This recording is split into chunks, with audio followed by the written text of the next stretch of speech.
अस्सलाम वालेकुम नाज़रीन इकराम, मैं हूं आपका होस्ट अयाज अहमद। नाज़रीन इकराम, वो कहावत आपने सुनी होगी कि चोर चोरी से जाए लेकिन हेरा फेरी से ना जाए।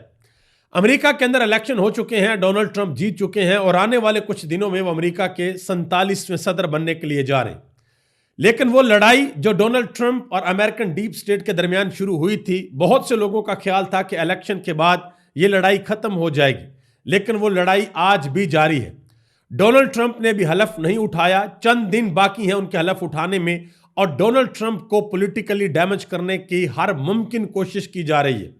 ना सिर्फ डोनाल्ड ट्रंप को, बल्कि वो लोग जो उनके साथ अटैच हैं उनको भी डैमेज करने की कोशिश की जा रही है। और दूसरी जानब ट्रंप ने यह वाज़ेह तौर पर ऐलान कर रखा है कि मैं अमेरिकन डीप स्टेट को खत्म करके दम लूंगा। उन्होंने यह वाज़ेह तौर पर यह कहा है कि मैं अगर अमेरिका का सदर बनूंगा तो सारे के सारे इख्तियारात मेरे हाथ में होंगे। अमेरिका पूरी दुनिया के अंदर क्या करेगा, अमेरिका की किस मुल्क के साथ कौन सी पॉलिसी चलेगी, उसको डिसाइड डोनाल्ड ट्रंप करेंगे, उनकी टीम करेगी। अमेरिकन डीप स्टेट वो फैसला नहीं करेगी कि किस मुल्क के साथ किस किस्म के तल्लुकात रखने हैं, कहां पर लड़ाई करनी है, कहां पर लड़ाई नहीं करनी, किसको पैसे देने हैं और किससे पैसे लेने हैं, किसकी इमदाद करनी है और किसकी इमदाद नहीं करनी। यह सारे का सारा कंट्रोल डोनाल्ड ट्रंप के हाथ में होगा। दो मिसालें मैं आपके सामने रखने के लिए जा रहा हूं।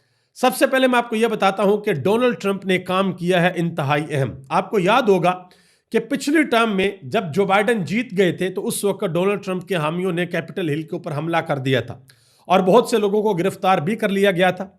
उन लोगों में एक बंदा सरे फरिश्त था, ये आप उसकी तस्वीर देख सकते हैं, वो मुक्के भी लहरा रहा था उस दिन।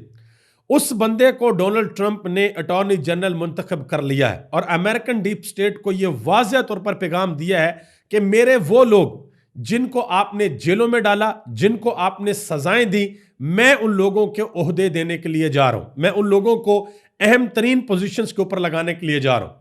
दूसरी तरफ अमेरिकन डीप स्टेट क्या कर रही है, या आप ये कह लें कि अमेरिकन एस्टेब्लिशमेंट क्या कर रही है। ये बड़ा अजीबोगरीब किस्म का वाकया हुआ है। अमेरिका के अंदर एक होटल है जिसका नाम है ट्रंप होटल, या उसको ट्रंप टावर भी कहा जाता है। उसके जो ज्यादातर शेयर्स हैं वो डोनाल्ड ट्रंप के पास हैं, यानी कि वो उसके मालिक हैं। उस होटल में एक अजीबोगरीब किस्म का काम होता है। उस होटल के बिल्कुल सामने, उस होटल के गेट के सामने एक गाड़ी आती है, उस गाड़ी के अंदर बारूदी मवाद होता है और गेट के सामने आकर वो मवाद फट जाता है। अमेरिकन मीडिया के ऊपर हेडलाइन लगती है और पूरी दुनिया के अंदर यह बताया जाता है कि ट्रंप होटल के सामने एक गाड़ी आकर रुकी है और वो धमाका खेज मवाद से फट गई है। अब कहानी यहां तक नहीं है, असल चीज इसके बाद है। वो असल चीज ये है कि वो गाड़ी कौन सी थी, किस कंपनी की थी और उस कंपनी का मालिक कौन है। वो गाड़ी थी साइबर ट्रक, और साइबर ट्रक है टेस्ला की, और टेस्ला का ओनर है इलॉन मस्क। तो यह कोशिश की गई कि भाई डोनाल्ड ट्रंप और इलॉन मस्क, इन दोनों का कनेक्शन भी नहीं होना चाहिए, और जो इलॉन मस्क की गाड़ियां हैं वो ठीक भी नहीं है। वो ऐसे लोगों के हाथ में है कि वो गाड़ियां जाती हैं, उनके अंदर बारूदी मवाद भरा जाता है और उसको ट्रंप होटल के सामने आकर उड़ा दिया जाता है। यानी कि जिस तरीके से दूसरे मुल्कों के अंदर होता है कि अगर कोई कंट्रोल नहीं हो रहा तो फिर इधर उधर से हीले बहाने करके उस बंदे को कंट्रोल करने की कोशिश की जाती है। अब मैं जरा आपको थोड़ी सी तफसीलात बता देता हूं इलॉन मस्क के हवाले से। इलॉन मस्क इस इलेक्शन में, जो अमेरिका के अंदर इलेक्शन हुआ, उन्होंने बड़े जबरदस्त तरीके से पार्टिसिपेट किया और आप यकीन करें मुझे ऐसा महसूस होता है तो वो बिजनेसमैन बंदा, वो अपने बिजनेस को सबसे पहले देखता है, लेकिन इस वक्त वो सियासत के अंदर भी बहुत ज्यादा दिलचस्पी ले रहा है। ना सिर्फ अमेरिका की सियासत में, बल्कि वो बरतानिया की सियासत के अंदर भी बहुत ज्यादा दिलचस्पी ले रहा है। इस वक्त अगर इलॉन मस्क की नेटवर्थ की बात की जाए तो $400 बिलियन उस बंदे की नेटवर्थ है। अब $400 बिलियन का अंदाजा आप इस बात से लगा लें कि सिर्फ $1 बिलियन के लिए हम IMF के आगे ऐसे हाथ जोड़कर खड़े होते हैं कि $1 बिलियन हमें दे दो। और एलोन मस्क की जो नेटवर्थ है वो $400 बिलियन है। मैं आपको थोड़ा सा सरसरी सा बता देता हूं कि स्पेस एक्स का वो मालिक है, टेस्ला का वो मालिक है, स्टारलिंक का वो मालिक है। इसके अलावा और बहुत सी कंपनीज हैं जिसको वो ऑन करता है। ट्विटर को उसने $44 अरब में खरीदा और खरीद कर उसने पूरी दुनिया को यह पैगाम दिया कि अब ट्विटर के थ्रू पूरी दुनिया के अंदर सेल्फ जर्नलिज्म होगी। यानी कि कोई भी बंदा उठेगा, वो कोई भी वीडियो शूट करेगा या कोई भी उसके पास खबर है वो ट्विटर के ऊपर आकर लगाएगा और कोई उसको रोक नहीं सकेगा। जिस दिन अमेरिका के अंदर इलेक्शन हुआ और पूरी दुनिया को यह पता चल गया कि डोनाल्ड ट्रंप वाज़ेह तौर पर जीतने के लिए जा रहे हैं, तो उस वक्त भी इलॉन मस्क ने ट्वीट किया था, you are the media now, कि अब आप मीडिया हैं। और आपको पता कि हमारे मुल्क में पाकिस्तान के अंदर तो वैसे ही उनका ट्विटर बैन है। अभी वैसे पिछले 2-3 दिन से कभी खुलता है, कभी बंद हो जाता है, कभी खुलता है, कभी बंद हो जाता है। तो आने वाले वक्त में देखते हैं क्या होता है, स्टारलिंक भी पाकिस्तान में आती है या नहीं आती है। अच्छा, स्टारलिंक के हवाले से मैं एक चीज़ बड़ी अहम आपको बता दूं। पाकिस्तान के अंदर इसको लेकर बहुत सी बात की जा रही है। मैं भी अपने पिछले 2-3 व्लॉग में इसके बारे में आपको बता चुका हूं। स्टारलिंक एक ऐसी कंपनी है कि अगर ये पाकिस्तान में आ जाती है, अगर ये पाकिस्तान में आकर ऑपरेट करती है, तो इसका सबसे बड़ा फायदा पाकिस्तानियों को क्या होगा? वो फायदा ये होगा कि हमारे ऐसे इलाके जहां पर लोग जाना बहुत ज्यादा पसंद करते हैं, जाते हैं, आउटिंग करते हैं गर्मियों के अंदर, स्पेशली जो नॉर्दर्न एरिया हमारा खैबर पख्तूनख्वा के इलाके हैं, आज़ाद कश्मीर के गिलगित बल्तिस्तान के इलाके हैं, वहां पर लोग जाते हैं और जाकर अपनी छुट्टियों को एंजॉय करते हैं। लेकिन लोगों को वहां पर एक बहुत बड़ा मसला ये होता है कि वहां पर इंटरनेट अवेलेबल नहीं होता। लोग इस ख्वाहिश का इजहार करते हैं कि ये इतना ज़बरदस्त किस्म का इलाका है पाकिस्तान का, इतनी खूबसूरती है कि अगर यहाँ पर इंटरनेट की अवेलेबिलिटी हो तो लोग जो 4 दिन के लिए रहने के लिए जाते हैं, लोग 8 दिन के लिए वहाँ पर रुके। तो अगर ये स्टारलिंक पाकिस्तान के अंदर आ जाता है तो ये वाला मसला लोगों का हल हो जाएगा। ऑल दो जो स्टारलिंक अगर पाकिस्तान में आता है, मैं एक और साइड भी आपको बता दूं, अगर ये पाकिस्तान में आता है तो उसकी जो आपको उसका जो इक्विपमेंट लेना पड़ेगा वो बहुत महंगा है। आप समझ लें तकरीबन $1,00,000-1.5 लाख की वो डिवाइस है जो आपने लेनी है। उसके बाद तकरीबन $100 का आपको मंथली पैकेज लगाना पड़ेगा जो कि तकरीबन 25 से 27 हज़ार रुपया बनता है। तो ये इंडिविजुअली तो लोग बहुत ज़्यादा इसको अफोर्ड नहीं कर सकेंगे, लेकिन ग्रुप ऑफ पीपल मिलकर इसको चला सकते हैं। और नॉर्दर्न एरियाज के अंदर अगर ये लग जाता है तो बहुत से लोगों का फायदा होगा। होटल्स वाले इसको खरीद सकते हैं, फिर वो आगे लोगों को जो बेच भी सकते हैं। तो इस हवाले से ये जो पाकिस्तान के अंदर बहुत सी बातें की जा रही हैं, तो मैंने सोचा ये आपको बता दूं कि अगर स्टारलिंक पाकिस्तान के अंदर आ जाती है तो इसका फायदा बहुत ज्यादा पाकिस्तान को होगा। अब आगे आ जाए, एक और चीज मैं आपको बता देता हूं। डोनाल्ड ट्रंप ने ये जो वाकया अमेरिका के अंदर हुआ कि ट्रंप होटल के सामने साइबर ट्रक को खड़ा करके उसको फिर वो सारा सिस्टम किया गया, उसके ऊपर डोनाल्ड ट्रंप ने एक ट्वीट भी किया, एक लंबा चौड़ा ट्वीट उन्होंने किया। ट्वीट आपके सामने। मजीद उन्होंने कहा कि हमारा मुल्क पूरी दुनिया में हंसी का स्टॉक बन गया है। जो बाइडेन की वजह से अमेरिका एक कमजोर, गैर मौसर और तकरीबन गैर मौजूद रियासत बन चुका है जिसकी सरहदों से कोई भी गुस्सा चला आ सकता है। यानी कि ये हमला हो गया, किस्म का हमला ही हो गया, बाहर से कोई आया और आकर उसने हमला कर दिया। मैं एक और चीज आपको बताता चलूं कि डोनाल्ड ट्रंप की हुकूमत के अंदर डोनाल्ड ट्रंप और इनकी सारी की सारी टीम एक चीज के बड़ी सख्त खिलाफ है कि जो लोग गैर कानूनी तौर पर अमेरिका के अंदर रह रहे हैं, डोनाल्ड ट्रंप हो, इलॉन मस्क हो या दूसरे लोग हों, वो सब के सब कहते हैं इन सब को फौरी तौर पर यहां से निकालना चाहिए।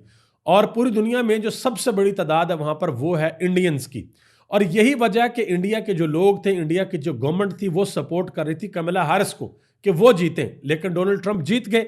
अब जो है वो कहते हैं कि भाई जितने भी, एक तो उन्होंने बॉर्डर्स अपने सील करने, दूसरा जितने भी लोग गैर कानूनी अमेरिका के अंदर हैं उन सबको डिपोर्ट किया जाए, यानी कि अमेरिका से बाहर निकाला जाए। देखते हैं कि इसके ऊपर वो क्या करते हैं। एक और डेवलपमेंट हुई अमेरिका के अंदर, वो भी बड़ी इंपॉर्टेंट है, वो भी जरा आप सुन लें। डोनाल्ड ट्रंप का केस है, उस केस में डोनाल्ड ट्रंप को 10 जनवरी को सजा सुनाई जाएगी, यानी कि उस केस का फैसला होगा और मुमकिन तौर पर उनको जेल में नहीं भेजा जाएगा। अगर उनको सजा होती है तो अमेरिकन हिस्ट्री में डोनाल्ड ट्रंप वो पहले सदर होंगे कि जिनको सजा भी होगी और वो सदारत के ओहदे के ऊपर भी बराजमान होंगे, डोनाल्ड ट्रंप। इसके अलावा एक और बड़ी ड्रामाई सूरत हाल पैदा हुई जिस वक्त उनके जो स्पीकर हैं, उनके ऐवान के जो स्पीकर हैं, उनका जब चुनाव हुआ, उनका जब इलेक्शन हुआ, तो डोनाल्ड ट्रंप की साइड पे जो बंदा था उसको वोट पड़े 218 और जो बाइडेन की साइड का बंदा था उसको वोट पड़े 215, यानी कि 2-3 वोटों के फर्क से जो डोनाल्ड ट्रंप का जो नुमाइंदा था वो बंदा जीत गया। और खबर ये थी कि ये डोनाल्ड ट्रंप का बंदा हार जाएगा, लेकिन ऐन मौके के ऊपर आकर 2-3 लोगों ने अपने वोट बदले और वो बंदा स्पीकर बन गया जिसको डोनाल्ड ट्रंप की हमायत हासिल थी। आने वाले दिनों में जैसे ही डोनाल्ड ट्रंप अपना हलफ उठाते हैं, हलफ उठाने के बाद उनकी पूरी दुनिया के अंदर पॉलिसी क्या होती है, मिडल ईस्ट की पॉलिसी क्या है, पाकिस्तान के साथ उनकी क्या पॉलिसी है, हिंदुस्तान के साथ ताल्लुकात कैसे होंगे, बांग्लादेश के साथ ताल्लुकात कैसे होंगे। कनाडा को वो जम करना चाहते हैं अमेरिका के अंदर, वो चाहते हैं कि कनाडा अमेरिका की 51 स्टेट बन जाए, ये डोनाल्ड ट्रंप चाहते हैं। इसी तरीके से दुनिया में और भी उनके बड़े ऑपरेशंस हैं, तो उनकी क्या पॉलिसी होगी ये जिस दिन वो हलफ उठाएंगे उसके बाद पता चलेगा। लेकिन एक चीज मैं आपको बता दूं कि इस वक्त जो पाकिस्तान की हुकूमत है वो अपना पूरा जोर लगा रही है कि किसी ना किसी तरीके से अमेरिका के अंदर ये लोग लॉबी करें और इनकी जो साइड है, जो गवर्नमेंट की साइड है, ये डोनाल्ड ट्रंप के सामने रखें और बताएं कि भाई हम पाकिस्तान के अंदर बहुत अच्छा काम कर रहे हैं। ये जो इमरान खान अगर जेल के अंदर है तो इसको जेल के अंदर रहना चाहिए, किसी किस्म का मसला नहीं है, इसको बाहर नहीं निकलना चाहिए। लेकिन दो तीन चीज़ें बड़ी इंपॉर्टेंट हैं। एक बात तो ये है कि डोनाल्ड ट्रंप ने जितने भी इंपॉर्टेंट लोग लगाए हैं, चाहे वो रिचर्ड ग्रैनल हैं, चाहे वो तुलसी गैबर्ड हैं, चाहे वो मॉर्गन है और एक और खतून है, उनका नाम मुझे अभी याद नहीं आ रहा, ये सारे के सारे लोग इमरान खान के हमायती हैं। ये सारे के सारे लोग इमरान खान को जानते हैं। नवाज शरीफ, शहबाज शरीफ, मरियम नवाज, आसफ दरदारी, बिलावल भुट्टो, फजल रहमान, किसी का ये नाम तक नहीं जानते, इमरान खान का ये नाम जानते हैं। और इमरान खान का नाम जानने की सबसे बड़ी वजह यह है कि डोनाल्ड ट्रंप पिछली टर्म के अंदर जो उन्होंने इनखला करवाया अफगानिस्तान से अपना, उसमें इमरान खान का बड़ा रोल था, पाकिस्तान का बड़ा रोल था, पाकिस्तान की गवर्नमेंट का बड़ा रोल था कि इधर से इनखलाव, क्योंकि ट्रंप जो है वो लड़ाइयों के खिलाफ है। वो कहता है भाई हम क्यों जाकर लड़ाइयाँ लड़ें, हम अपनी आवाम के टैक्स पेयर का पैसा जाकर क्यों दुनिया के अंदर जो है वो ज़ाया करें। और इसीलिए इलॉन मस्क ने एक आइडिया दिया था कि हम एक डिपार्टमेंट बनाते हैं, उसका नाम होगा डोज। वो डोज कॉइन भी उसी का है। तो उसने मजाक में कहा था डोज हम एक डिपार्टमेंट बनाएंगे, यानी कि डिपार्टमेंट ऑफ गवर्नमेंट एफिशिएंसी। ठीक है जी। तो वो डोनाल्ड ट्रंप ने कहा जी ठीक है बनाएं। अब वो डिपार्टमेंट क्या करेगा, वो डिपार्टमेंट देखेगा कि गवर्नमेंट कहां कहां पर इन्वेस्ट कर रही है, और वो डिपार्टमेंट सब कुछ पब्लिक रखेगा कि हाँ भाई ये इन्वेस्टमेंट इधर हो रही है, ये इधर हो रही है, इधर हो रही है, ये फलां मुल्क को मदद दी जा रही है, ये फलां मुल्क को मदद। और एक और बड़ी मजे की बात था, डोनाल्ड ट्रंप जिन लोगों को अहम तरीन ओहदों के ऊपर बैठा रहा है वो सारे के सारे लोग जो अमेरिका के जिन जिन मुल्कों के साथ रिलेशन है, तल्लकात हैं, उन मुल्कों की फौजी इमदाद के खिलाफ है। ये भी बड़ी इंपॉर्टेंट चीज़ है। तो आने वाले दिनों में हमारे तल्लकात कैसे होंगे, ये बड़ी इंपॉर्टेंट चीज़ है। हमारे अपने मुल्क पाकिस्तान के अंदर क्या हिसाब किताब होगा, ये भी बड़ी इंपॉर्टेंट चीज़ है। अभी तक लिए इतना ही, मुझे इजाज़त दें। आप सबका बहुत बहुत शुक्रिया। पाकिस्तान जिंदाबाद, पाकिस्तान के करोड़ों अवाम पाइंदाबाद।